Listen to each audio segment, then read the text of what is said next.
안녕하세요. 이번 시간에도 바른 깨달음, 정법 깨달음과 관련해 가지고 이번 시간에는 벽암록에 있는 내용을 한번 이야기해 보겠습니다. 벽암록 제 46칙인데요. 46칙에 보면 제목은 저 설림고경총서에서 나온 즉 장경각에서 나온 벽암록 제 중권입니다. 상중하로 이렇게 세 권으로 나누어져 있었는데 가운데 있는 중권에 있는 제 46칙인데요. 제목은 경청의 미혹함입니다. 경청선사 이야기입니다. 여러분들 경청선사 이야기는 뭐 이것보다 더 잘 알려진 거는 뭐가 있습니까? 줄탁동시라고 그죠? 줄탁동시.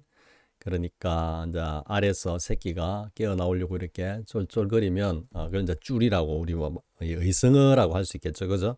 예, 안에서 이제 뭐 이렇게 막 끓는다든지 하는 그 소리를 이렇게 줄로 표현했고 그게 딱 맞춰가지고 이제 어미가 알을 갖다가 탁 이렇게 좀 강하게 세게 탁 쪼아주면서 이게 갈라져야지 이제 새끼가 이렇게 나온다는데 이제 그 새끼가 알에서 나오는 것을 이제 흔히 이제 깨달음의 비유를 하는 거죠. 그래서 이제 그렇게 온전한 깨달음이 이루어지기 위해서는 수행자인 저 공부인의 어떤 공부가 무르익어 가지고 뭔가 시절 인연에 이제 다다랐고 또 그것을 갖다가 지도하고 있는 선지식께서 또 그 시절 인연을 맞아 가지고 적절한 요즘 용어로는 적절한 타이밍에 그 이제 깨달음으로 딱 이르게 하는 그런 기연이 맞아야 한다라는 그런 의미에서 그래서 뭐 어떻게 보면 여기에 뭐 크게 큰 법이 담겨 있다라고 할 수는 없지만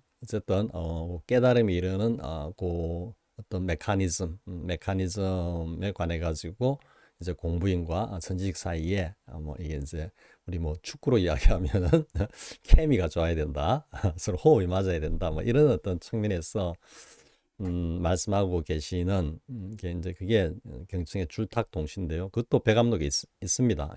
그건 아마 상군에 있는 것 같은데요. 20몇 칙인가 아마 이런 걸로 제가 기억을 하고 있는데 그래서 이번 시간에 이제 이 내용은 역시 이제 경청 스님이 등장하시는데 이 경청 스님과 그리고 뭐 옆에 시자인지 모르겠습니다. 같이 이제 같은 방 한 공간에 있는 스님과의 대화인데요. 굉장히 짤막합니다. 짤막하고 그리고 어떻게 보면 막 그렇게 뭐 크게 비중이 있어 보이지 않는 듯한 그런 어떤 에피소드인데요. 뭐 달리 이야기하면 공안인데요. 공안인데 그런데 이게 알고 보면은 굉장히 중요한 의미를 가지는 그런 공안이라고 할 수 있습니다. 특히 요즘 이제 제가 뭐 줄곧 이렇게 비판하고 있는 사조선 선지식들이 주장하는 그 깨달음이라는 것에 대해서 이 내용을 알고 나면은 그 정면으로 사실은 비판하고 있는 그런 내용이라는 것을 알 수 있습니다. 그러면 공안의 내용을 일단 한번 요약을 하면요. 이제 하루는 경청선사와 그리고 이제 시자인지 학인인지 이제 같은 방 공간에 이렇게 있는데 이제 밖에서 비가 내리는 겁니다. 밖에서 그러니까 경정스님께서 그 이제 학인 스님에게 밖에 지금 뭐 무슨 소리가 들리느냐라고 이제 물어보는 거죠.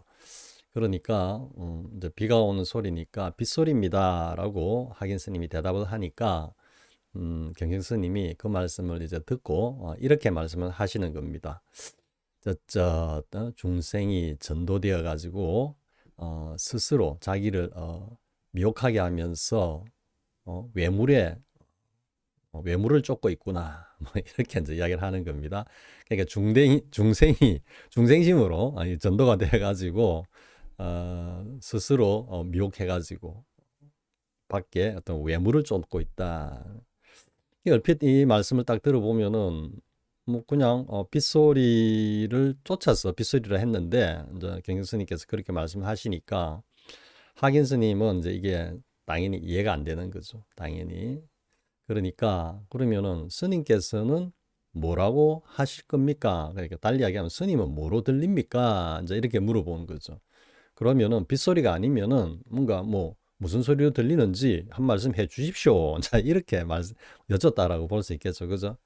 그러니까 이제 경영 스님께서 말씀하시기를 하마터면 내 스스로가 미혹될 뻔했구나. 이제 이렇게 답을 하는 겁니다. 물론 이거는 이제 사실 그 순간에 경영 스님이 만약에 뭔가가 이제 뭔가 이제 뭐 중생심이라든지 어떤 그런 경계로 뚝 떨어진다라고 비유를 하면요. 그런데 자기가 떨어질 뻔했구나라는 어떤 이런 의미로 말씀하신 것은 제가 보기엔 아니고요. 확인을 계속해서 가르치기 위해서 하는 말씀이다라는 겁니다. 그래서 경영 스님이 다시 한번 그 자리를 마치 경영 스님 자신이 학인 스님과 같은 어떤 그런 경계에 떨어질 뻔했다라는 어떤 이런 어떤 말씀으로 이제 학인 스님을 이렇게 이제 좀 끌고 들어오려고 하는 어떤 그런 의도로 보이는데요. 다시 이야기하면 스님께서는 그러면 뭐 달리 말씀을 해 주십시오 하니까 경영 스님이 하마터면 내가 미혹할 뻔했구나. 자, 이렇게 말씀을 하니까 아니 그러면 스님께서 미혹할 뻔했다라는 게 또 무슨 뜻입니까? 이렇게 물어보는 거예요. 학인 스님이 당연히 물어보겠죠, 그죠? 근데 여기서 이제 여기까지 이제 경경 스님이 하마터면 내가 미혹할 뻔했구나라고 한 요 의도는 학인 스님의 그 어떤 공부의 어떤 경지 라인을 갖다가 한번 이렇게 체크 점검한다라는 그런 어떤 의도도 살짝 보이거든요. 그러니까 마지막까지 혹시 이제 경영 스님이 앞에 너무 단도직입적으로 빗소리라고 하는 거 보니까 네가 전도가 돼 가지고 중생심으로 미혹돼 가지고 외모를 쫓고 있다라고 말씀을 했지만 그것이 정확한 것인지 그죠? 학인 스님이 정말로 그런 경지에 있는 것인지 아니면은 경영 스님이 알지 못하는 그런 어떤 살짝 깨달음의 어떤 그런 경지까지 왔는지 분명하지가 않기 때문에 한 번 더 확인한 거다라고 볼 수 있는 겁니다. 경영 스님이 하마터면 내가 스스로 미혹할 뻔했구나 하는데 이 뭡니까 이제 학인 스님이 아니 스스로 스님께서 미혹할 뻔했다라는 게 무슨 뜻입니까? 자 이렇게 하는 순간에 뭐다 학인 스님은 꽝이다. 네, 꽝이다. 학인 스님 아직까지 경영 스님의 이 말씀의 낙처를 갖다가 전혀 모르고 있다라는 걸 알 수가 있겠죠. 그죠? 이걸 갖다가 보면은 원어 스님이 그 차글을 달아놨는데 보면은 두 번째 이제 이 말씀을 갖다가 경영 스님이 하신 이 말씀 하마터면 내 스스로가 미혹할 뻔했구나라는 이걸 갖다가 이제 두 번째 화살이라고 그렇게 비유를 하고 계시거든요. 그러니까 한 번 쏴보고 이제 두 번째 딱 쐈는데 이게 이제 너무 깊이 박혔다. 깊이 박혔다는 의미가 무슨 의미겠습니까? 하긴 스님이 아직까지 그 내용을 갖다가 전혀 그 자리를 전혀 모르고 있다라는 의미로 이제 말씀을 하시는 거죠. 그러니까 다시 이제 하긴 스님이 그래 스님께서 미혹할 뻔했다라는 게 무슨 뜻입니까? 하니까 이게 이제 경경 스님이 거기에 대한 답으로 여기는 이렇게 되어 있습니다. 몸을 빠져나오기는 그래도 쉬운데 그것을 말로 하기는 참 어렵구나. 이제 이렇게 되어 있고요. 다른 어떤 내용들에 보면은 몸을 돌리기는 쉬우나 우리가 흔히 전신구라고 하죠. 전신구란 말이 우리 현대의 우리 우리나라 선사님들 사이에서는 이게 자주 등장하는 용어입니다. 전신구 하는데요. 그래서 여기서는 몸을 돌리기는 쉬우나 혹은 몸을 빠져나오기는 쉽지만 그것을 말로 하기는 참 어렵구나 이래 되는 거죠. 그러니까 이게 전신구로서 뭔가 답하기가 참 어렵다 이런 이야기죠. 그러니까 정말로 그 자리를 갖다가 이렇게 뭔가 드러내야 할 그런 어떤 시점에서 일체의 언어가 거기서 딱 끊어져 버리는 도저히 일체의 어떤 식과 언어가 그 자리에 절대로 붙을 수 없는 어떤 그런 어떤 자리에 딱 봉착할 수도 있거든요. 지금 경쟁선사가 지금 딱 그 자리에 봉착했다고 볼 수 있는 겁니다.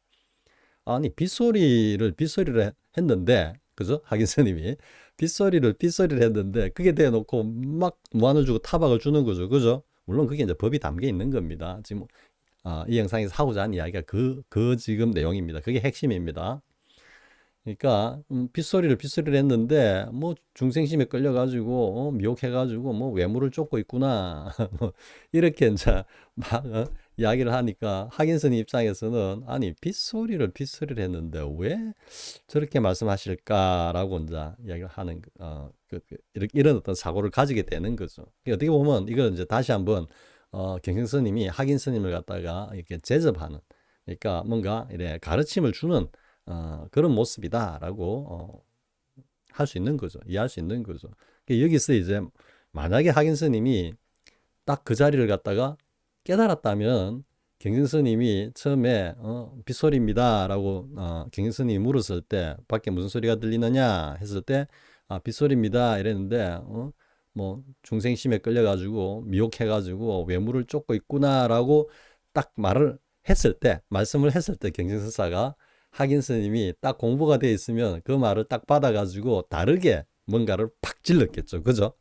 그죠? 그러면은, 예를 들어가지고, 아니, 노장 스님께서, 무슨 그래, 잠꼬대 같은 소리를 하십니까? 라고 하든지 해가지고, 자신이 그런 경생 스님이 딱 선을 끊는 그런 경기에 머물러 있는 게 아니라, 더 향상 일로로 나아갔다. 여기도 향상 일로와도 관계되는 그런 내용이기도 합니다. 이게 사실은. 그래서 자신의 어떤 경지를 갖다가 다른 어떤 대응으로 이렇게 딱 드러내 보여야 되는데 계속해서 지금 끌려가고 있죠. 그죠? 그러니까 그럼 무슨 소리로 들립니까? 이렇게 또 물어오니까 다시 한번 또 고삐를 딱 잡고 지금 끌고 들어가는 그런 장면이죠. 그런데 이제 그렇게 이제 물어왔는데 그렇게 답을 했는데 이제 하긴 스님이 딱 찔러오는 겁니다. 물어오는 겁니다. 그러면은 빗소리가 아니면 도대체 무슨 소리입니까? 스님께서는 무슨 소리를 들립니까? 뭐 특별한 어떤 그 소리가 있습니까? 뭐 이런 식으로 이제 물어왔던 거죠. 그런데 그게 빗소리면 빗소리지 다른 소리가 있습니까? 하긴 스님이 들었던 소리도 빗소리고 경정 스님이 들은 소리도 빗소리라. 그러니까 그것을 갖다가 야, 네가 들은 거는 이런 거고 내가 들은 거는 이런 거야. 그래서 다르고 그러니까 니는 중생심에 끌려가지고 미혹한 그런 상태에 있는 거고 나는 뭐 그런 게 아니고 블라블라블라 이렇게 말로서 설명을 갖다가 못한다라는 거죠. 그리고 물론 말로서 할 수도 있습니다. 그런데 말로서 한다라는 거는 본분 종사 입장에서는 이거는 어마어마한 허물이 되는 거거든요. 그러니까 그걸 갖다가 뭐 한마디로 전신구로 그러니까 쉽게 말해서 선으로 한마디 팍 찔러가지고 그 자리를 확 드러내 보여야 되는데 지금 뻔한 이제 빗소리라는 것은 뻔하니까 거기서 경성 스님이 이걸 갖다가 뭔가 선으로 선적으로 이 자리를 확 드러내는 이게 흔히 말하는 이제 전신구거든요. 전신구. 그러니까 속죄의 어떤 그런 용어나 표현이 아니고 진제의 어떤 그런 용어로서 진제를 드러내는 용어로서 뭔가 한마디를 팍 해야 되는데 이게 지금 안 나오는 겁니다. 경정선사가. 그래서 지금 이렇게 말씀을 하시는 거거든요. 몸을 빠져나오기는 그래도 쉽지만 이걸 참 말로 하기가 참 어렵구나. 이렇게 이제 이야기를 하시는 겁니다.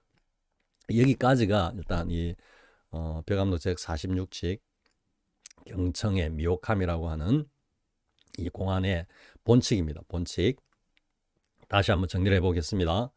자, 이제 경증스님과 하긴스님이 이제 한 방에 있는데 밖에서 비가 이제 막 오는 겁니다. 그러니까 경증스님이 이제 저걸 이제 딱 잡아가지고 지금 하긴스님을 어떻게 가르침을 주려고 지금 하시는 그런 어떤 의도죠. 그죠?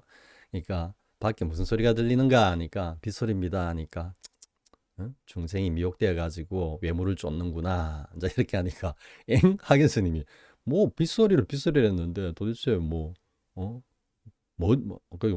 그러면은 스님은 무슨 소리 들립니까?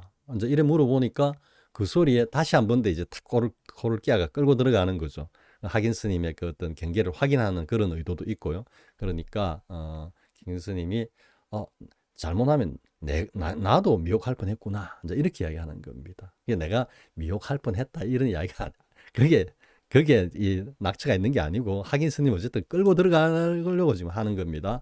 그걸 확인하기 위해서. 그러니까 다시 한번 그러니까 스님께서 미혹할 뻔했다라는 게 무슨 뜻입니까? 물어보니까 이제 이건 완전 맹탕이다 확인이 되는 거죠. 그죠? 그러니까 이제 몸을 빠져나오기는 쉽지만 그것을 말로 하긴 참 어렵구나라고 하면서 이제 그 마무리를 딱 짓는 거죠. 사실 이 경계에서 이 자리에서 경정스님이 정말로 막 무슨 말을 해야 될지 몰라가지고 그죠? 몰라가지고 지금 이런 말씀을 했다. 이렇게 사실은 생각할 수도 있고 달리 이야기하면은 지금 이 경계에서는 하긴 스님에게 뭔가 선적인 그 한마디를 던져봤자 아무 소용이 없다라는 이야기죠. 왜? 여전히 모를 테니까. 그러니까 저렇게 전신구 핑계를 대면서 그냥 저렇게 마무리를 지었다라고도 할 수도 있는 거죠, 사실은. 왜냐하면은 뭐 이 선으로 집에는 이렇게 간단하게 나오지만 사실 저 실제 상황을 한번 이렇게 그림을 그려보면요, 제가 늘 이제 주장하는 게 선으로에 나와 있는 그 짤막한 장면을 갖다가 토막 우리가 그 어떤 뭐 시사 만화 내 토막을 보듯이 이렇게 따박따박 해가지고 그게 전부라고 이렇게 생각할 것이 아니라 그 상황을 한번 짐작해 보는 게 중요하다 그랬죠. 그죠? 그렇기 때문에 경정선사께서 이제 하긴 스님을 앉혀놓고 뭐 무슨 소리가 들리느냐 이럴 때는 어떤 그런 방편을 갖다가 딱 쥐고 일단 하긴 스님을 이제 지도를 했다라고 볼 수 있겠죠. 그죠? 그렇기 때문에 그 상황에서는 경정스님께서 여러 가지 어떤 방편을 사실은 가지고 있을 수도 있다라는 이야기죠. 그런데 그걸 하긴 스님이 이제 못 따라오니까, 달리 이야기하면 뒷받침을 못 해주니까 경정스님께서 이제 그 정도에서 이제 마무리를 지었다, 이렇게 볼 수 있는 거거든요.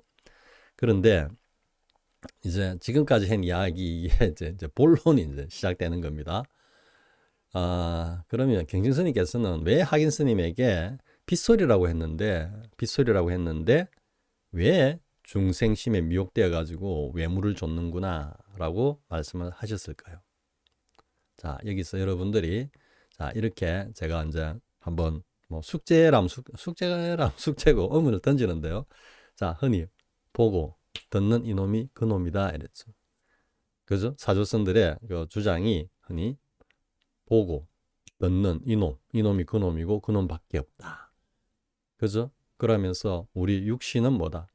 이거는 이 자체로 개공하기 때문에 이 녀석이 아무런 어떤 그 감각 활동도 못한다 라고 하면서 또 깨닫는 것은 감각의 어떤 뭐 영역이다 라고 뭐 아주 이율배반적인 그런 어떤 표현을 쓰거든요. 그 왜 그러냐면요, 이 오온이 개공하다라고 반야신경에서 말씀해 놓은 그 부분만 거두절미하고 따와가지고 이 자체로 이게 공하다. 우리 속죄에서 엄연히 우리 아니비설신이가 있고 그것과 색성의 미촉급이 이렇게 커뮤니케이션을 하고 있는데도 불구하고 또 우리가 뭐 고통을 당연히 느끼고 우리가 감각하고 다 하고 있는데도 불구하고 반야신경의 말씀을 진제의 자리에서 드러내고 말씀하신 것을 속죄로 그대로 가져와 가지고 이게 자체가 공하다라고 사조선들이 이제 억지 논리를 끼워 맞추는 거죠. 그래야지 보고 듣는 이놈이 이 온덩이가 아니고 뭐다? 우리의 진여자선 그놈이다. 오직 이거밖에 없다라고 하는 이놈이 다 보고 듣는다. 이렇게 이제 논리가 전개가 되니까요. 이게 그런 어떤 관점에서 보면은 지금 경청선사하고 같이 지금 있는 이 학인의 어떤 이 경계가 어떤 경계라고 그 사조선들은 주장하겠습니까? 그렇게 되면 이 하긴 스님도 지금 보고 듣는 이것이 뭡니까? 누가 보고 듣고 있습니까? 온덩이가 보고 듣고 있습니까? 사조선들의 그 주장을 따르면은 당연히 보고 듣는 놈은 이놈이 보고 듣고 있죠. 그죠? 바깥에 들리는 빗소리를 누가 듣고 있습니까? 사조선의 주장 그대로 가면 온 자체가 이 자체로 텅 비어가지고 아무 짓도 못하는 놈이기 때문에 하긴 스님도 진여자성 이놈이 그 빗소리를 듣고 있다라는 논리가 되죠. 그죠? 주장이 되죠. 그죠? 그런데 경청선사는 그런 학인을 두고 보고 중생심에 미혹되어 가지고 여전히 외물을 쫓고 있는구나라고 왜 말씀을 하십니까? 경청선사께서 당연히 사조선의 그 주장을 갖다가 그대로 그게 만약에 진실이라고 하면은 그 하긴 스님도 이 텅 빈 이 자체로 텅 비어버린 아무 짓도 못하고 있는 이렇게 움직이고 말하고 보고 듣고 행동하고 있는 이놈 자체가 이게 그냥 아무 짓도 못해. 사조선들의 주장에 따르면 그렇기 때문에 무조건 다 보고 듣는 이놈은 바로 그놈이 듣는다. 따라서 학인 스님이 들은 그 빗소리도 이 학인 스님의 온덩이가 아니고 쉽게 말해서 중생으로서 있던 주체로서 듣는 게 아니고 진여자승인 보고 듣는 이놈이 당연히 들은 거가 돼야 되겠죠. 그죠? 그런데 지금 벽암록에서 이걸 이렇게 중요하게 다루고 있는 내용은 그 의도는 그리고 경쟁서자께서 그럼에도 불구하고 그 학인 스님을 두고 중생심에 미혹되어 가지고 중생 노름에 미혹되어 가지고 여전히 외물을 쫓고 있는구나라고 왜 말씀을 하셨을까요? 자, 그러면 그 경지에서 학인 스님은 당연히 보고 듣는 이놈이 그놈이라는 것을 갖다가 사조선의 주장대로 만약에 그걸 자각하고 깨달아 있다라고 하면 당연히 그에 걸맞은 정확한 도리에 맞는 답이 나왔겠죠. 그죠? 근데 그러지 못했다라는 이야기죠. 그러니까 지금 이제 이 내용의 주제가 뭐냐면요. 제가 다른 앞 영상에서 그렇게 이야기했죠. 원수를 자식으로 잘못 알아. 그죠? 원수라는 것은 제8식으로 상징되는 일체의 우리 온등이라고 볼 수 있는 거죠. 그러니까 좀 더 깊숙이 들어가면 이제 제8식이 되는 거죠. 8식. 그리고 자식은 우리의 진여자승이다. 라고 이렇게 되는 거죠. 그러니까 원수를 자식으로 잘못 안다라는 이야기는 8식에 반년되어서 나오는 지금 학인 스님의 어떤 그 경계에서 바깥의 빗소리도 이 온덩이를 통해서 듣고 있는데 실제로는 그것을 갖다가 사조선들의 주장은 뭐다? 이 온덩이가 이 자체로 공하기 때문에 그 학인 스님이 듣고 있는 거는 뭐다? 진여 자승이 듣고 있는 거다. 이렇게 지금 사조선들은 주장을 하고 있다라는 거죠. 그것을 갖다가 정면으로 이렇게 딱 반박하고 비판하고 경책을 주고 있는 것이 벽암록 제46칙인 경청미혹 이 공안인 것입니다. 그러니까 이제 달리 또 이야기를 하면요. 경정스님의 경지는 어떻게 되겠습니까? 자, 확칠대오의 경지다. 왜? 바깥의 빗소리를 듣고 그것에 반응하고 그것과 커뮤니케이션을 나누는 주체는 확철대왕 경지에서는 당연히 우리의 참나 진여 자승이 듣고 있는 거죠. 경정스님은 지금 그것을 말씀하고 계시는 겁니다.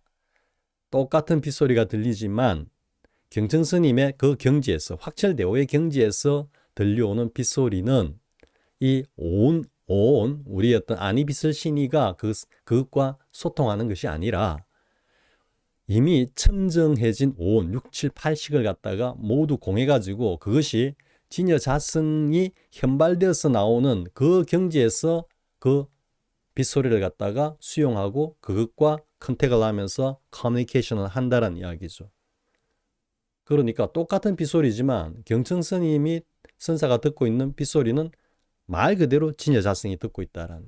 왜? 이것은 온이 완벽하게 개공하다라는 반야신경에서 말씀하고 계시는 그 깊은 선정의 자리에서 달리 이야기하면 오매 일회를 거쳐서 성묘경계를 지나서 대사각할 사중득할로 대원경지로 다시 크게 되살아난 그 경지에서 산은 산이고 물은 물이다라는 그 경지에서 빗소리를 있는 그대로 듣고 있는 거고요. 학인 스님이 듣고 있는 빗소리는 그 진여자승이 듣는 게 아니라 뭐다? 단지 이 온 육신덩이가 듣고 있다. 이 말. 지금 이 이 공안은 바로 그것을 이야기하고 있는 겁니다. 그게 곧 뭐다? 원수를 자식으로 잘못 알지 말란 말이야. 온덩이가 듣고 있는 건데 그걸 자꾸 억지로 이 온 자체가 공하다고 했으니까 반야신경에서 거두절미하고 온 개공의 그 취는 반야신경에서 말씀하고 있는 취는 깊은 선정에 들어서 그것과 하나가 되는 공성체험을 통해서 확철대오의 경험을 했다라는 이런 이야기를 지금 이야기하고 있는데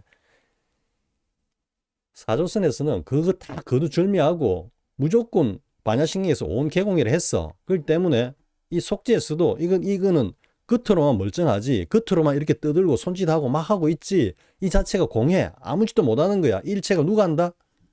보고 듣는 이놈 진여자승 이놈만이 하고 있다라고 억지 주장, 논리를 편다라는 이야기죠. 왜? 여전히 온 가지고 모든 것을 갖다가 접하고 주제하고 소통하고 자신의 살림을 이끌어가고 있으면서 말로는 진여자승이 모든 것을 주재한다라고 이야기하고 있다. 즉 원수를 자식으로 잘못 알고 있다라는 것을 갖다가 지금 이 경청의 미혹함이라고 하는 벽감록 제46칙이 지금 말씀하고 있는 겁니다. 그래서 제가 누누이 강조를 하죠. 그죠? 반야신경에서 말씀하고 계시는 그 경지, 모든 것이 다 공해가지고 무아니비스시니, 무색생양 미촉법, 궁극으로 가면은 무생로병사, 더 나아가면은 무명조차도 없다라고 하는 무무명까지 일체가 공한 그 경계를 실참 실수를 통해 가지고 그것과 하나가 되고 그것이 곧 나라는 것을 또렷하게 알아차리고 있는 그 경험을 하지 않고는 보고 드는 이놈이 그놈이다라고 말할 수 없다라는 거고요.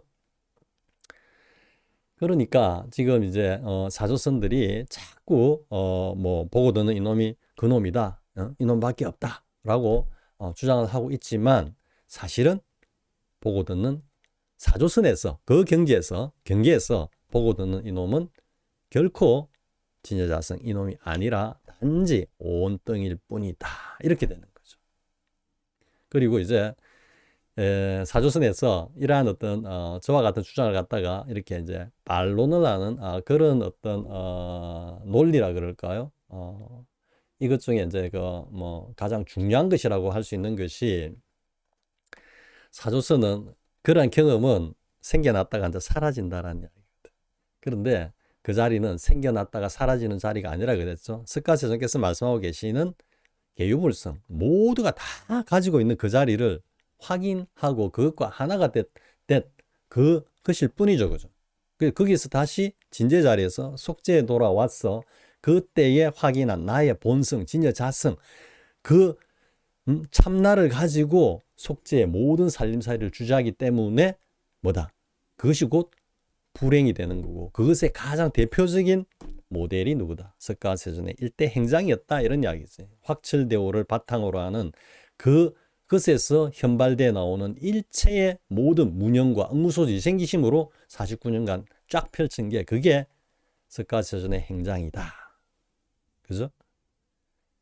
그런데 이제 지금 보면은 그게 그렇게 들어갔다가 나오면은 그게 한번 생겨났다가 사라지는 거라고 자꾸 주장하는 사조선들의 결정적인 논리의 허점이 뭐냐 하면요, 사조선이 그 자리를 공성을 갖다가 결코 경험하고 체험해 보지 못했기 때문에 그 일체를 갖다가 경험하고 확인하고 하는 주체가 바로 완벽하게 공해진 진공묘유의 그 자리라는 것을 알래야 알 수가 없다라는 거죠.